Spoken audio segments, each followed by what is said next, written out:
Hey, I'm Cortavius. This is the next video in my Doom Tower series. So if you go to my channel and you look for playlist, you will find a Doom Tower playlist, which has videos on each of the bosses that I've made videos for, which at this point is most of them. And this one, though, is filling in one of the gaps. It's the Scarab King boss. So this is Borgoth the Scarab King. And as usual, I will do one video that is speed endgame teams and one video that is progressing teams for people who are trying to just get to this boss and beat this boss and aren't looking at speed yet, but just want to get through it. So this one's the speed version, so check the other video on the channel for the progression if you need that. And as usual, I will show multiple teams in here. So if the first team doesn't have champs you need, don't worry. I'm going to show multiple strategies, 4 different strategies in this video, using different champs to show each of those strategies come to life. Before I do that, though, click the link in the description below and start a brand new account today, and you can add Narma, the legendary poisoner, right off the bat. 3 epics, best epic in the game, Uugo, Mausoleum Mage, and Anax as you progress. All you got to do is follow 4 steps. Step 1, log out of Player and Play on the PC and uninstall. Step 2, click the link in the description below and register with a brand new email. Step 3, launch raid, complete the tutorial. And step 4, go to your inbox. Narma's sitting there waiting for you. And at the time of this recording, enter Desert Queen, and you can get to Anax, which is an excellent champ, and log in for 7 days, and you add Michelangelo, the Teenage Mutant Ninja Turtle, to it as well. Crazy start. Man, compared to what I started in raid with, that is crazy. All right. Back to the Scarab boss. As I said, I'm going to show you a bunch of different champs and different strategies here. But there's 4 different strategies I'm going to bring to life. This is the third of those strategies, which is champs that can work with either A1s or passive abilities, and you just let the boss provoke you. So this boss will do provokes if you hit him without shield. And you can use champs that just take advantage of that. So Urost is one you get from Hard Doom Tower, and he gets poisons as he gets attacked. So he just stands there, takes hits, and he's built in regen. I'll show you the builds at the end. He just stands there and can stay alive, and we just let the Scarab King poison us away. So another champ can do the same thing is Anax. So Anax the Rememberer, he has a passive as well, in which it increases the duration of debuffs on the boss when he's attacked, and he's got an A1 poison. So he can just load poisons on the A1, and every time the boss hits him, it extends the poisons. And so you can have poisons on the boss with 50 turns on him. So Anax, you do need champs that keep him alive, though. He's not going to survive like Urost will. But you can bring shield champs in and, revivers and others and just make a team around Anax. That's how I beat Scarab I'll show him more in the progression version video, but it's just an example of that strat. This is the speed end game, though, so Urost is a better version than what Anax can do. And then just 2 DPS wave clearers here. These 2 will die at the boss. These can be any 2. Honestly, I don't even know if Herndug's geared anymore, so Leo can clear the waves. Let me show you this team in operation, and I'll talk about the boss and the strats that I'm going to show while these guys go ahead and do their work. So there is strat 1. So let's talk about the boss strats and skills first. So if you hit this boss without a shield on your champ, he will turn around and hit you, and then he provokes. So as you can see, my 2 wave clears are going to die here because we just keep provoking the boss and he just keeps hitting them. And in that case, Urost works because he's putting poisons on the boss as we do that. And so he'll put enough poisons on there just to slowly chip away at the boss. So that's the example of the strat, as I said, where you have an A1 champ or a champ that has passive skills. By the way, I do put Brimstone on this boss, but as long as that purple shield thing is full, the Brimstone does jack. I mean, it does basically nothing. There's no real point in putting a blessing on your champ other than the stats you get from it, unless you clear that purple bar. Boss is 225 speed, so if you want to go for before the boss, you need 225 speed. And that's very important if you do the shield strat, because as I said, if you attack him without the shield, your run can just end if that's the strat you're using. You need 355 accuracy to land your abilities, so my Urost has at least that, so I can land those poisons off his passive. You need 355 resist if you want to resist the boss. For example, I brought like Frozen Banshee when I was progressing, and I had enough resistance on her that she wouldn't get provoked, so she could land her poison sensitivity and keep putting poisons on the boss with her A1. So you need 355 resist, which is pretty low resistance, honestly, for this high in Doom Tower. Compared to Dark Fae, you need a lot more. And he has 15% crit. So Anax, as I said, can lower crit rate and lower attack lack the attack percent of a boss, so the Scarab King can never crit you. And with Uros, we don't do that. We just go ahead and let ourselves get hit. So those are the stats on the boss. As I said, I'm running 4 approaches. One is a destroy max HP approach, where you actually try and lower this purple bar. If you destroy max HP, this purple bar goes down, and you will do far more damage on the boss. So like Vlad or Versolf are champs that can lower this purple bar just by using their A1s. Or you can use a destroy set. Put champs who do damage in a destroy set, and every time they hit, they will lower the purple bar, and you do more damage. So Versolf, or I'm blanking there's an epic, I'll find them, but there's an epic that you put in the destroy set that a lot of people use that does that. And then second strat will be shield champs, where you can put them in skills that put shields up, like say Valkyrie. And there's a lot of champs with shields. Or put blood shield rings on champs, and then turn meters. So that way you have people who are in destroy, who are in shields or blood shield rings, and you bring a champs like Allure in who can lower the turn meter, and you just don't let the boss take a turn, and you don't let him provoke you out of turn because you're not hitting him without a shield. That's the second strat. Third strat is the one I'm showing you, where you have passes for A1s. And the fourth strat is you just go pure damage, and you out-damage the boss, and you let him tank. You hit him, but you hit him harder than he hits you. So those are 4 strats. I'm going to try and show those. This was the first strat, 3 minutes, 16 seconds. It doesn't really qualify for my speed progression, because our speed version of this end game, because I want fast teams. But it is the team that I've been using. It's 3 minutes. You put it on auto. He never loses, and it's easy to run. So current team I'm using. Now my goal in the rest of this video is to go show you more speed teams that can actually beat that 3 minutes and 16 seconds. And by the way, I have seen Uros do it in like 2 minutes. I think generally if you build him with lower speed and with lower resistance even, he actually goes faster the slower and lower resistance he is, from what I've looked at. I think mine's crept up over time because I probably use them in other places as well, so I feel like I'm not as fast as I used to be with my Uros team. But 3 minutes, 16 seconds is the time to beat. So, all right, let me show you this champs and the presets for this one. So Uros on this one was in a regen and perception. He has 123,000 HP, 30,475 defense. You don't need them that high. It's just what I had when I built them. And 395 accuracy. As I said, you do need 355 here. Resistance doesn't matter. Crit doesn't matter. Speed doesn't matter. You can see he's at 101. I actually think the slower he is, the better he is.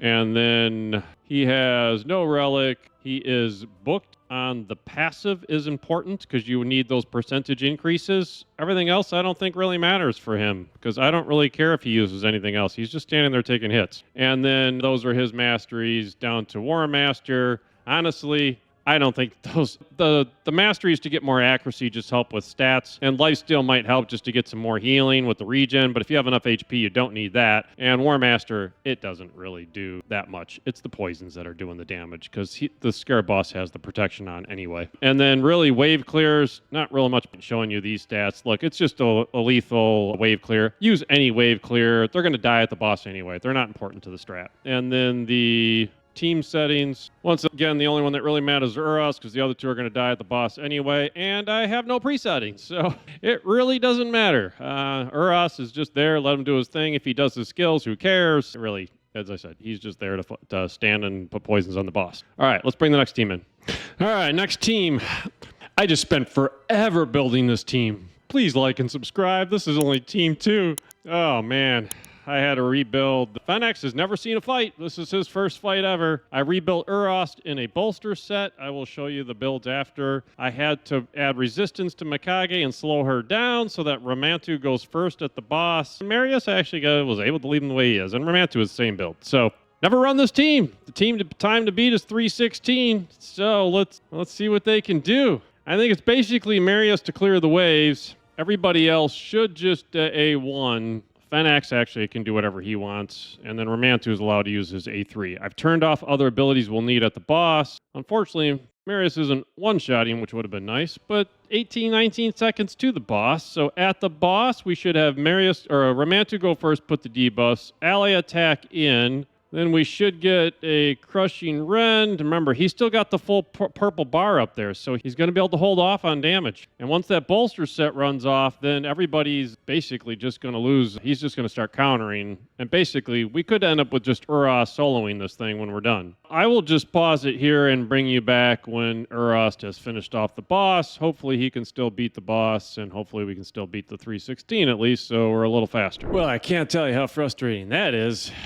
Rebuilt all those champs, go for his faster team, and they're slower. Man, Uros by himself was faster than having Marius, Fenax, and Ramantu, everybody come in and do more damage up front. That's kind of hard to believe. So Uros in this one is in a bolster build instead of in his original build. It's faster than the last one. So as I said, I think slower Uros actually speeds up the run, so crazy. At 100 speed, that run was faster with him just doing it by himself with poisons than everybody else. He had a whopping 146,000 HP, which obviously you don't need. 2,600 defense, 157 speed, and enough accuracy to land his abilities. And that's with like level 12 stuff. I mean, I didn't glyph. There's no glyphs. They're not all glyphed. Level 12s, so could have had a lot more HP, but there's no point in it. Mikage, I had still a 9-piece protection. Her stuff wasn't all maxed out either, but I had to slow her down and get enough resistance and accuracy on her. I honestly don't know what the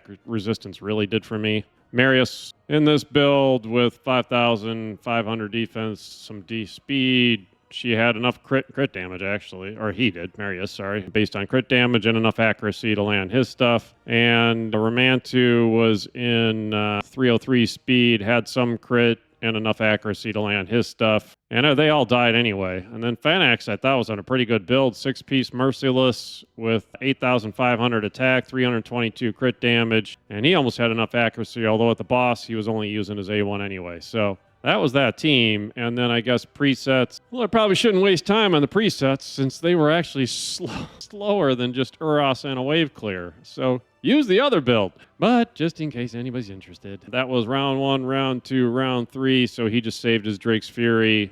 Uros has no presets. Mikage just had her 2 abilities off on round 1 and 2, and then on round 3, she opened up with her Imperial Decree. I do wonder if I ran that again with her having her A2 locked out and then making sure she could extend. I think she could extend the duration of the bolster set if it hadn't worn off. I didn't catch if she did that or not. That would have bought us more time before they would have lost abilities. So Fenax just used his A1 at the boss. He was up free the rest of the time. Marius turned everything off until the boss. And I wonder if I didn't use the Galloping Thunder to buy another turn on the bolster, if that would have helped. So anyway, though, that team was disappointing. It's another team that does beat the boss, and I just tried to speed up, but it was still an Uros. So, all right, let's come back with something that doesn't have Uros in it. Well, I ran it again by changing the team presettings. We technically got faster. It's 309, so it is a faster team than the other one by 7 seconds. Not worth the investment again. But all I did was I changed Mikage to turn off her A2 on the first 2 waves, so on wave 3, she could extend the duration of the bolster, which she did.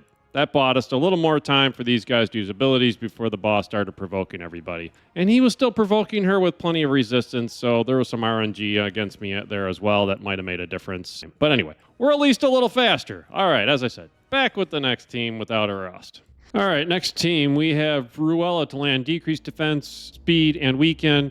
Ramantu's probably a better choice because she's not 100%. So this wouldn't be a 100% run, I wouldn't think, unless they just do enough damage. And then Mikage will do her ally attack. Varl does a decrease max HP hit, which will lower that purple bar you saw, which allows these two to do more damage. Let's give him a shot. I did turn off Marius's big hit on the first round, which slows this first round down, but I just didn't want him to lose that ability and not get it back in time for the boss. So it'll slow down the waves a little bit. I guess Varl really did a nice job on that wave. So, see, she didn't land the weak in there, but she did land the decrease attack. So he dropped the purple bar in half, which allows my other damage dealers to do more damage. So Marius did more there. And he's got Blessed Bastion, which definitely does more damage. Problem is, can we survive the second half of this boss? Because once he gets a turn, it's bad news. And maybe slowing down Newt actually screws me there, because Newt would have dropped the turn meter like you saw. But once the boss goes before those shields dies, we don't get those shields back in time. So maybe you can't slow Newt down. I think that's the problem, because he's going to get killed.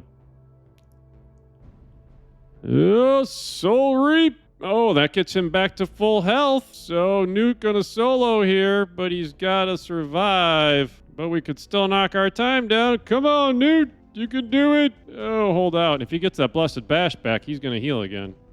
Or if Soul Reap comes back. Soul Reap, how could Soul Reap not kill anything? Soul Reap didn't do crap. Newt takes him down, though. Minute 34 seconds, new record. Woo! So I do think if I speed Newt back up, I slowed him down slower than Varl, so he would go with his first hit before Varl did that purple bar shield decrease. I think if I left Newt fast like he was, though, he would have come back faster for that A1 turn meter drop, and maybe we don't lose those shields like we did. So that might make the run more reliable. So honestly, I don't know if you farm Scarab King anyway, because I think you farm Dark Fae in that rotation. And in this rotation, farming is just kind of pointless. So if you're just trying to beat this once, this team obviously can beat it. But you saw Newt was, maybe he would have survived forever that way.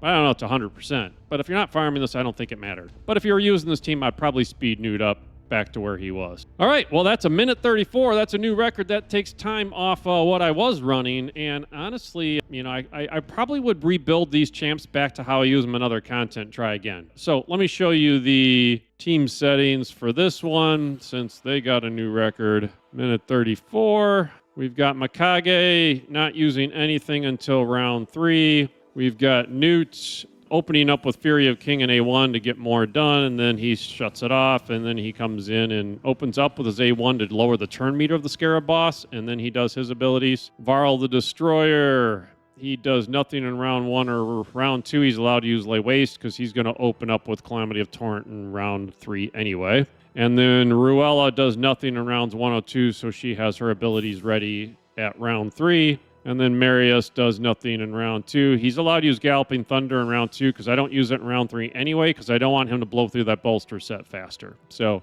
those were the abilities. And then the champ builds on this team. I will go through these quickly. I already showed you Mikage in a previous team, didn't I? Anyway, 9-piece protection, no relic, cruelty blessing. Those are her masteries, and those were her stats on this build, which actually I think might be a different build. And then Marius, I slowed down Marius in this one, so he's only 227 speed. You can see his stats. I put on some defense percent boots on him just to slow him down. No relic. Those are his skills and crushing rend. Those are his masteries. Newt is only partially mastered, apparently. He has Soul Reap, no relic. Those were his stats. I slowed him down to 228 for this fight so that he was slower than Varl and faster than Marius, so that he gets his decreased defense. And then Varl the Destroyer was in 6-piece Merciless with okay stats and no accuracy or defense, so he's not landing his abilities in this build. No relic. Nature's Wrath, which funny enough, he gets better damage when he plans debuffs, which he didn't have enough accuracy to do. Those are his masteries. And Ruella had no masteries applied. She has no blessing. She is not booked, which is probably why she wouldn't land all those skills. The decreased defense weakened. Books on Ruella would have helped. So no relic, and she's in bolster with enough HP and defense to survive a little bit, 265 speed to get her abilities off, enough accuracy to land them, although the percentage chance was obviously lower than it should have been with no books on her. So anyway, that's that team. Let me go find another one. All right, next team I'm going to try. Mikage with ally attack. If you put Mithrala on this spot, by the way, she in regen, she would just solo the boss to the end. So if you want the 100% team, Mithrala here would be that. But I'm trying to see if with her ally attack, if she gets more pulls in. So both Allure and Newt on the A1s will lower turn meter. Everybody is in Blood Shield. So this is the Blood Shield turn meter approach. One of the other approaches I said you could use. So I've been showing you kind of Uros, just stay alive, or the last team where Newt soloed at the end was just a damage build, and you just let the boss do his thing.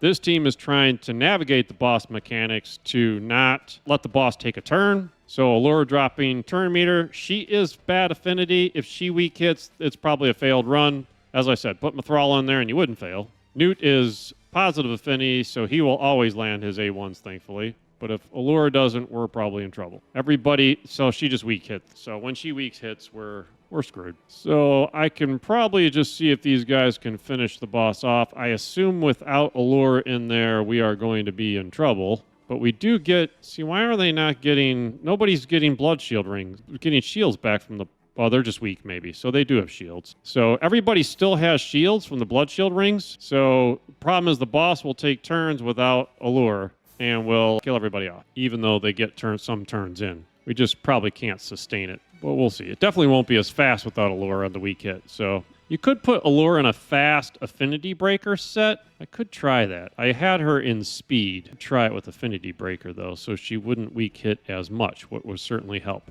All right, I'll come back at the end and just see if these guys actually were able to finish off or not. Yeah, just showing you, these two are pretty healthy, so they are not troubled at all by the boss. Soul Reap trying to do something there, but doesn't seem to kill the boss ever. So, but yeah, they're both going on full healthy, so it's not fast when Allure dies, but at least the team works, even without Allure, because these two are not dying. With the blood shield rings on them, they are healing, and they are staying alive easy. And Mikage in the bolster set's definitely healing through the set as well. So, slower run when Allure dies, but it's still 100%. So, I'm going to run that one again and just see if Allure stay alive longer and if you get a faster run, or if it's just going to be 3 minutes. Then you just know it works, but it's not as fast as it. You know, you could just use Urost if you have them, or the other team that was a minute and a half. So, let's see.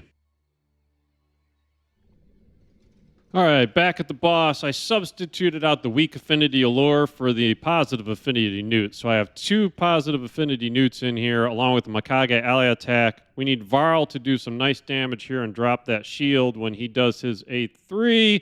Ooh, that was a nice one. So now you'll see more of the team do more attacks, and when he cycles back around for that second A3 and really drops that, we'll do even more damage. So TX doesn't do much until that happens. So you can see those Blessed Bashes do some damage, but not as strong as we'd like. Well, he got a turn, and that's unfortunate. Come on, guys. So we would have been faster if he didn't get that turn in, but it can happen.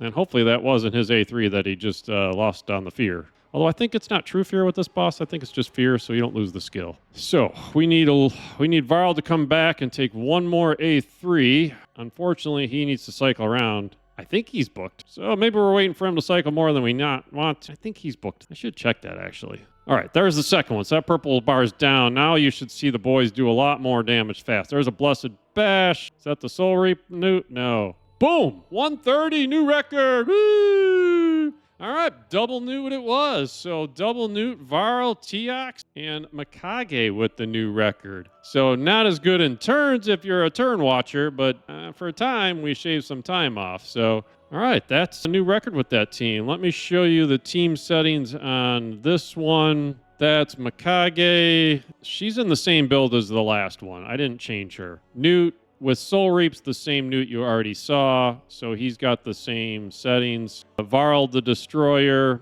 is not using any. He used Lays Waste in round 2, round 3, 1, 2, and the new Newt that came in, he's allowed to use Fury the King in the round 2, and then turns it off in round 3. Opens up with his turn meter just like the first Newt did, and TX allowed to do whatever he wants. So that was the skills for these guys. And then builds for new champs I haven't shown you. Mikage, I've shown you. TX, I think I showed. But anyway, 247, 362 damage. He has Malefic Talent on. He has skills booked. Heaven Cast, those are his masteries. The second Newt I haven't shown. Those are his masteries. He has Brimstone, he's booked, no relic, and I did put a blood shield ring on him, and he has 258 speed, 436 accuracy, 327 crit damage, and Varl's the same build you saw. So those were the champs. So nothing different. Oh, I did put Cat's Gaze on him. I did steal that from my ninja, put that on, and that did a big difference in that purple bar drop. That really dropped the time. If I put Cat's Gaze on, he's got a talent on there, so he's still got some crit damage, but that made a big difference, I will say. That's it for that team. So I was going to show a Rotos team. So Rotos does the max HP drop. I'll probably just stop here, though, and say, hey, that's a minute 30. I'm pretty happy with that, and I've spent forever on this video today, so please like and subscribe. But I will say a couple of other champs then that do similar skills is Rotos. You can sub him in for the Varl or add him to a Varl team. And with his abilities, he's got a max P on his A2. So Rotos does serious work in this. I've just never used my Rotos. He's just not built. But Rotos is definitely a good champ for that. And then Vlad's another champ that you can add into these teams that does similar skills. So Vlad on his A1, which is helpful against this boss, destroys max HP. I tried him and he wasn't as exciting for me, so you've got to put him in a better build than I had him in. I just had him in stuff I've been using him just around Faction Wars. But if you put him in a better build, then that A1 will do more damage and he'll also drop it. So those are champs you can sub in for that Varl the Destroyer role. So Varl, Rotos, Vlad all do the same max HP, or put any one of your damage dealers in a destroy set and you do the same thing. All those guys lower that purple bar and allow you to do more damage. So different strats you can use. You just use the A1 poison strat, or you can use the damage, dealing overpower, or the turn meter manipulation approach that I just used there. Anyway, that was the video. I hope you find it helpful, and these are the speed teams. If you needed teams that didn't have these level of champs and you want a progressive build, check out my other video on the channel on Scarab Boss that is progressing for progression teams. Have a great day.